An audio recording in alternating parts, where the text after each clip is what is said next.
अब हम पढ़ेंगे त्रिकोणमितीय सर्वसमीकाएं। त्रिकोणमितीय सर्वसमीकाएं क्या होते हैं? त्रिकोणमितीय समीकाएं कुछ और नहीं, बस फॉर्मूले हैं जी। ठीक। कौन से फॉर्मूले हैं? ऐसे फॉर्मूले जो कि हम पढ़ेंगे त्रिकोणमिति में यूज करेंगे जी। अब मैंने आपको समझाया था कि ट्रिग्नोमेट्री है हमारी, वो हमारी जो राइट एंगल ट्रायंगल होता है पूरी उस पर बेस्ड है। ठीक है, राइट एंगल ट्रायंगल में एक एंगल हमारा 90 डिग्री का होता है, राइट एंगल होता है, और राइट एंगल के सामने वाली भुजा कर्ण होती है। जी। ठीक है, तो ये भुजा हमारी कर्ण हो गई। और अगर इस एंगल की बात हो रही है, अगर मैं इस एंगल की बात करता हूँ, थीटा ये एंगल मान लेता हूँ, और सारी त्रिकोणमितीय जो रेशो हैं साइन कोस इसी एंगल की फाइंड करता हूँ, तो उन सभी के लिए ये तो आ जाएगा आधार। कौन सा आधार है? जो कि थीटा के साथ वाली भुजा है ये, और थीटा के सामने वाली भुजा क्या बन जाएगी भाई? लंब बन जाएगी। ठीक, अब यहाँ पर मुझे ये भी पता है कि कर्ण का जो स्क्वायर होता है वो होता है किसके बराबर? वो होता है आधार का स्क्वायर प्लस लंब का स्क्वायर। पाइथागोरस थ्योरम से मुझे ये पता है जी। अब मैं यहाँ क्या करता हूँ, मैं इस पूरी इक्वेशन को या सभी को कर्ण स्क्वायर से डिवाइड कर देता हूँ।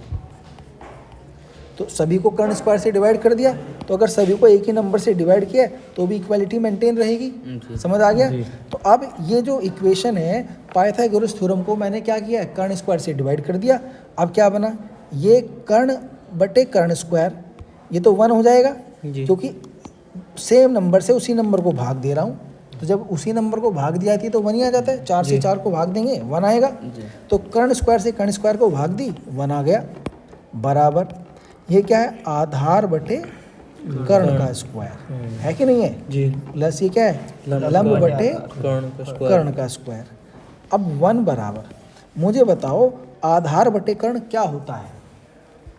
लाल बटे कक्का से बताओ। आधार बटे कर्ण, लाल बटे कक्का से सोच के बताओ। आधार बटे कर्ण कोस थीटा होता है कि नहीं होता है? देखो कोस थीटा आ रहा है कि नहीं आ रहा है? आधार बटे कर्ण कोस थीटा देखो, आधार बटे कर्ण आ रहा है कि नहीं आ रहा है? तो ये हमारा आ गया है कोस थीटा, और कोस थीटा क्या है? स्क्वायर है जी। लंब बटे कर्ण बताओ क्या है? लंब बटे कर्ण लाल बटे कक्का से सोच के बताओ। लंब बटे कर्ण दिखाई दे रहा है कहीं लाल बटे कक्का में? साइन थीटा आ रहा है कि नहीं आ रहा है? आ रहा है। तो ये साइन थीटे का स्क्वायर है। तो जो पहली स्वर समीका बनी वो हमारी ये बनी कि मैंने जो साइन थीटा का स्क्वायर है उसको तो लिख दिया साइन स्क्वायर थीटा। जो मैंने साइन स्क्वायर थीटा लिखा है इसका मतलब यही है कि साइन थीटे का स्क्वायर, तो इसको लिखा ऐसे जाता है साइन स्क्वायर थीटा। अच्छा जी, प्लस कोस स्क्वायर थीटा, ये मैंने लिख दिया कोस स्क्वायर थीटे को, और इनके बराबर क्या है? 1। ये आपकी आ गई है पहली सर्व समीका, यानी कि पहला ट्रिग्नोमेट्री फॉर्मूला या इक्वेशन हमारी ये आ गई है। बात समझ आई है बच्चों आपको? जी। एक तो हमारी ये आ गई पहली। ठीक, दूसरी देखते हैं, नेक्स्ट की तरफ चलते हैं। अपनी इक्वेशन वही रखते हैं, क्या है? जो पाइथागोरस थ्योरम्स है उसी से हमें पता चला कि अगर कोई भी राइट एंगल ट्रायंगल हमारे पास है इस तरीके का, तो उसमें अगर ये एंगल हमारा थीटा है तो ये क्या बन जाएगा? कर्ण। ये क्या बन जाएगा? आधार। और थीटा के सामने वाली भुजा लंब। अब यहाँ पर पाइथागोरस थ्योरम से पता है कर्ण का स्क्वायर बराबर आधार स्क्वायर प्लस लंब स्क्वायर। अब मैंने क्या करना है? अब मैं इसको आधार स्क्वायर से भाग देता हूँ। किससे भाग देता हूँ? आधार स्क्वायर। पिछली बार किससे भाग दी थी? कर्ण स्क्वायर से। इस बार किससे भाग दिया है?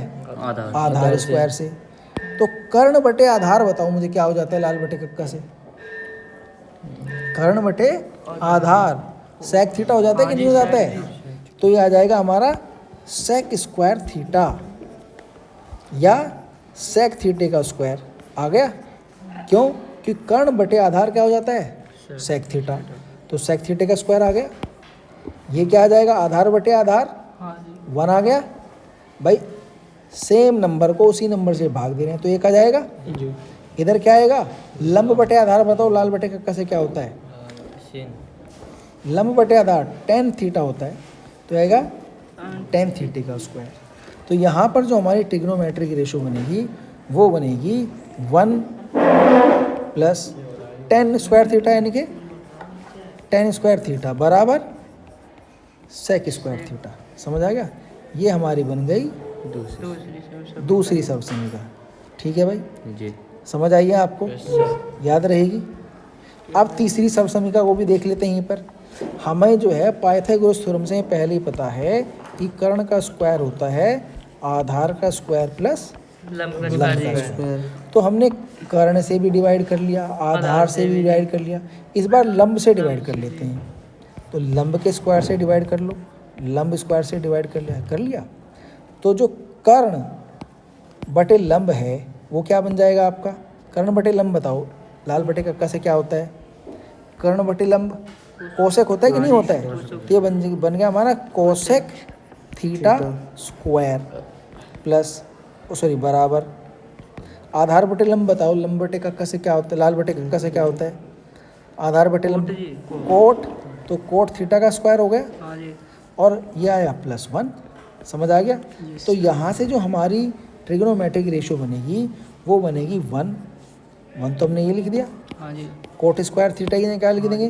Plus plus cot square theta equals to cosec square theta. ये हमारी बन गई है तीसरी सर्वसमीका। हाँ जी। तीनों सर्वसमीका याद आई हैं? समझ आई हैं भाई? ठीक है। पहली सर्वसमीका क्या है? Sine square theta plus cos square theta equals to 1। जी। दूसरी सर्वसमीका क्या है? 1 plus tan square theta equal to cos square sec square theta. तीसरी क्या है? 1 plus cot square theta equal to cosec square theta. इनके अलावा एक और सर्वसमीका है, वो क्या है उसको भी देख लेते हैं। देखो भाई ध्यान से देखना भाई। साइन थीटा होता है हमारा लंब बटे कर्ण और कोस थीटा हमारा होता है आधार बटे कर्ण। अगर मैं साइन थीटा को कोस थीटा से डिवाइड कर दूं तो क्या बनेगा? लंब बटे कर्ण हाँ जी। डिवाइडेड बाई आधार बटे कर्ण। ऐसे तो बनेगा हाँ भाई? जी। ठीक। अब लंब अंदर अंदर वाले गुणा कर लेते हैं, बाहर बाहर लोग गुणा कर लेते हैं। तो लंब गुणा कर्ण ऊपर चला गया और आधार गुणा कर्ण एक कर्ण नीचे आ गया। तो कर्ण से हमारा कर्ण कैंसिल आउट हो गया। क्या बचा? लंब बटे आधार बचा। और लंब बटे आधार बताओ, लाल बटे कक्का से क्या होता है? टेन थीटा के बराबर होता है। हाँ जी। ठीक है। तो एक सर्वसमीका यहाँ बनी हमारी कि अगर साइन थीटा को कोस थीटा से डिवाइड करते हैं तो वो टेन थीटा के बराबर आ जाता है। हाँ जी। अगर साइन और कोस को आपस में कन्वर्ट करना है तो साइन बटे कोस करेंगे तो क्या बन जाएगा? वो हमारा टेन थीटा बन जाएगा। समझ आ गया? एक ये बन गया। अब और दूसरे फार्मूले देख लेते हैं, ध्यान से देखेंगे। साइन थीटा किसका उल्टा है? 1 बटे कोसेक थीटा हो गया। तो साइन थीटा बराबर 1 बाई कोसेक थीटा। इसी तरह से कोसेक थीटा किसके बराबर हो जाएगा? 1 बाई साइन थीटा। समझ आ गया? अच्छा जी। कोस थीटा किसका उल्टा है? Sec theta. तो cos theta equal to 1 by sec theta. इसी तरह सेक थीटा किसके बराबर हो जाएगा? 1 बाई कोस थीटा। अब यहाँ पर देखो tan theta 1 by cot theta. Cot theta का अपोजिट होता है, रेसिप्रोकल होता है। और इससे कोट थीटा किसके बराबर हो जाएगा? 1 बाई टेन थीटा। आ गया? अब यहाँ पर जो हमने अभी भी निकाला है कि टेन थीटे का मान तो साइन थीटा बटे कोस थीटा है। अगर यहीं पर मैं किसका मान निकालने लगूँ? कोट थीटे का मान अगर मैं निकालने लगूँ, कोट थीटा बराबर हो जाए cos theta by sine theta. ऐसा क्यों हुआ है अभी बता देता हूँ। देखो हमने देखा कि जो हमारा टेन थीटा है वो साइन बटे कोस है, हाँ जी। लेकिन कोट क्या है? कोट तो टेन का उल्टा है। तो टेन का उल्टा करेंगे तो कोस ऊपर चला जाएगा, साइन नीचे जाएगा। तो कोट थीटा बराबर कोस थीटा बटे साइन थीटा रहेगा। तो ये आपकी सर्वसमीकाएं हैं। आपकी 10th क्लास में जितने भी क्वेश्चन हैं वो इन्हीं सभी सर्वसमीकाओं से हो जाते हैं। तो अगली क्लास में हम इन क्वेश्चनों को हल करेंगे जो आपकी नेक्स्ट चैप्टर में आएंगे। ठीक है। तो 2 प्रश्नावली आपकी हो गई हैं, उनको आप घर से करके जरूर लाएं। ठीक है भाई।